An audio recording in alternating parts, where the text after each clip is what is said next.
westward. But will the war end in the spring? Robert, Dora, Hyde.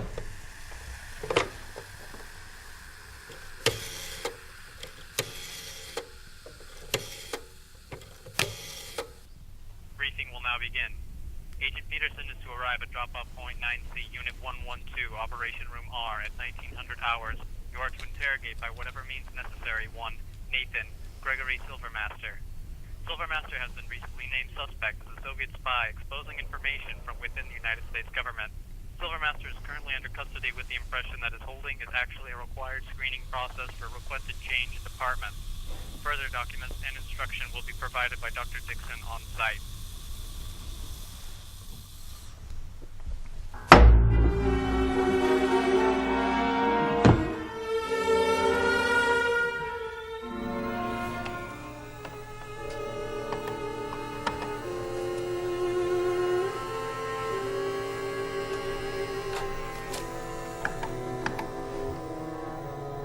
Dr. Dixon, we have a positive response on question 1150. Yes, so it seems. You must recalibrate the dials every 25 digits. The lie detecting mechanism must be reset every 25 queries. Nothing crucial, of course, Harvey. This is all new to us. This is, after all, the new age of technology. Looking for a Dr. Dixon. Agent Peterson, so good of you to join us. I have all the necessary documents here for you. I'd like to remind you, everything is completely confidential. Harvey here is simply working the machinery. Dr. Dixon? You have someplace else we could talk. A place more private. Sure, please, right this way.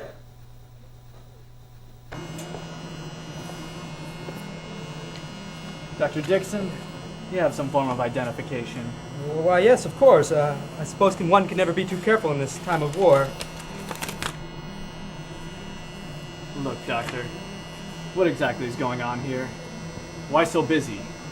What's with these huge machines? And what's been going on with your small army of scientists and my suspect? Doesn't seem like things are being kept in order. Oh, quite the contrary, Mr. Peterson. Who's there? Call me Greenglass, Mr. Peterson. Dr. Greenglass. Dr. Greenglass has been administering the test for Mr. Silvermaster. He's also the creator behind these electronic machines. This, Mr. Peterson, is my greatest invention, the electronic brain. A magnificent power-consuming conglomerate of wires and circuits, which quite literally does the thinking for you. It's as though I've brought the technology from the future to the people of today. Of course, Dr. Greenglass. Agent Peterson understands. The hell I do! I don't have time to be playing laboratory with some fancy bells and whistles. Where is Dr. Silvermaster? I need to speak with him. Need I remind you, gentlemen, that this is an issue of national security? You don't need to remind us of anything, Mr. Peterson. We've been watching the subject far longer than you have, so do not assume in my presence that I have been accepting anything short of perfection! Mr. Peterson. Harvey, if you please roll the tape for me, please, and please leave the room.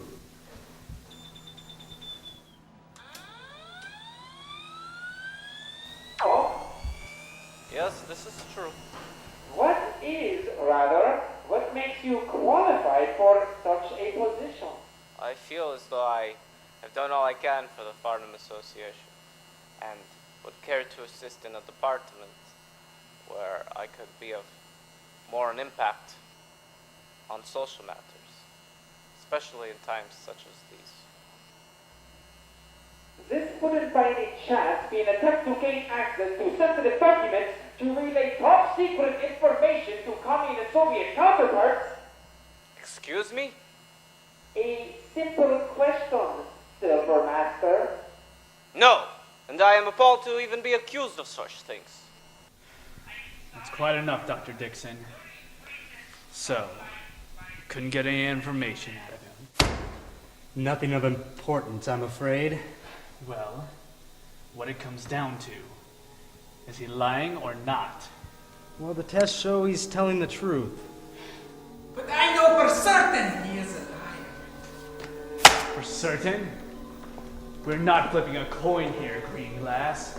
We're dealing with a suspected Soviet spy in the atomic age during wartime. Let us just say I have a premonition of future events. A hunch isn't going to cut it. No hunch! I have a definite scientific way to prove he is a liar! A plan B.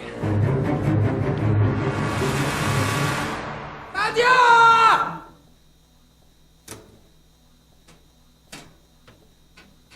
Thank you, Nadia. This, Mr. Peterson, is a chemical mixture of sodium, panthenol, and francium. It attacks the patient's nervous system and blurs fiction beyond all the edges of reality. Once this is injected into Silvermaster's bloodstream, he will only be capable of telling the truth. Although there is a slight chance the injection may prove lethal. Do it, Green Glass. Agent Peterson, don't you think that's a hasty decision accounting the possibility of death? I'd rather be called hasty than a man who sat by and did nothing. Do you comprehend what I'm saying? Yes, Agent Peterson. Very well then. Nadia! I'd rather such a beautiful chemical be administered by the gentle touch of a female. I wouldn't want to get carried away and make a slip.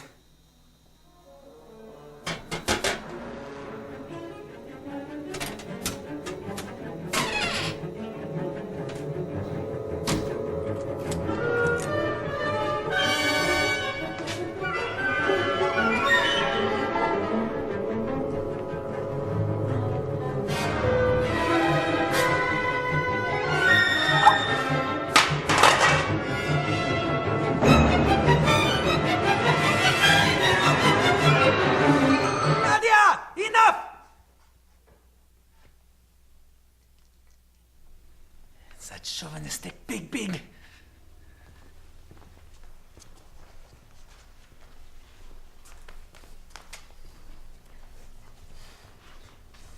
Release me. I'm terribly sorry, Dr. Silvermaster, but the screening process is not to be finished just yet. Someone please stop this man! You quit wriggling about, Silvermaster! He's still now. It might make a slip! Oh, now you've made me do it! Look what you've made me do! How does a needle through one's throat feel, Silvermaster? Oh, no matter. The chemical will still reach the bloodline.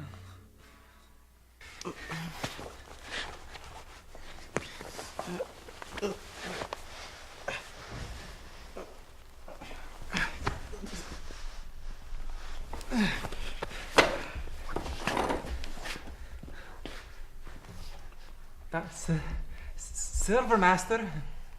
Silvermaster. Gregory? Helen, is that you, my sweet?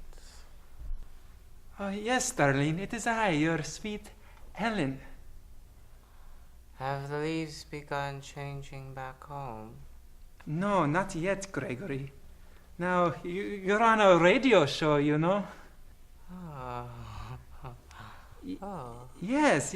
You can win some fabulous prizes if you answer the announcer's questions correctly. Maybe we could go on a cruise together. How wonderful that would be. Okay, Gregory. Here comes the announcer. Bye-bye, darling.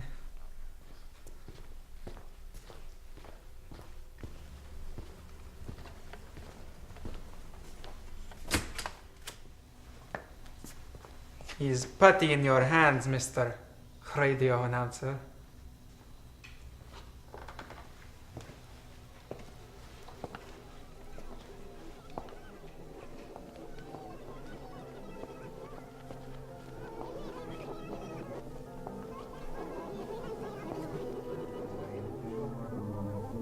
Dr. Silvermaster? Ah, yes, hello to you. I'm a bit of being scared.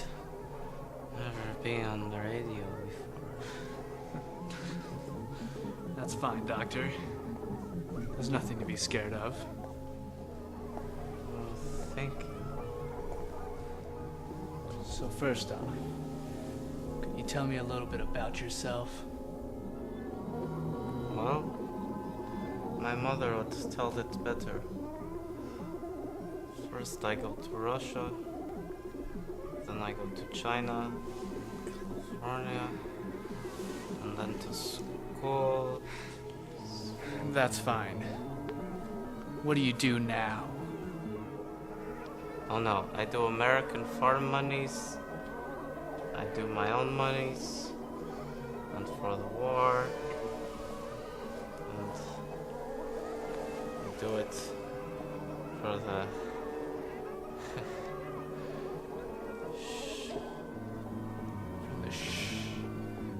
What's with this shh? the secrets of them all. Tell me a few secrets, Gregory. Not so many secrets. Tell me the secret you plan to send to the Soviets. I give nothing of real importance to the motherland, but I keep watch on the 27. My God. Give me the names of the 27 operatives you keep watch over. My friends are nothing, really. They only know about monies. I wish I was noble enough of a man to be involved with the big one. Tell me what the big one is. Does it have to do with nuclear weaponry? You should ask the man who was pretending to be my wife.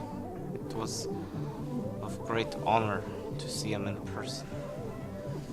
I thought he would kill me for knowing, but I guess I'm still alive. Who is this man?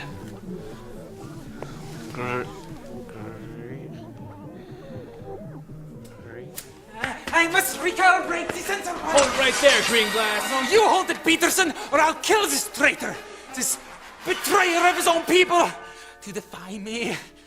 Put your gun on the table. Put your gun on the table.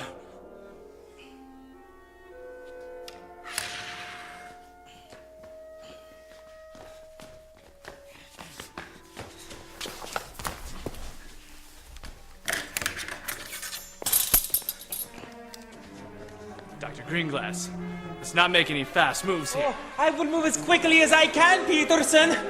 Dixon! Dixon, bring the electric tape or you shall be killed with Peterson and Silvermaster here!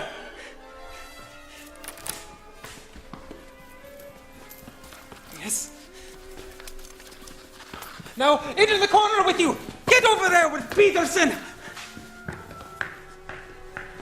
Now remember, gentlemen, this is for a new Russia, for an Earth that I have witnessed firsthand! I cannot be overpowered, for I already know my fate.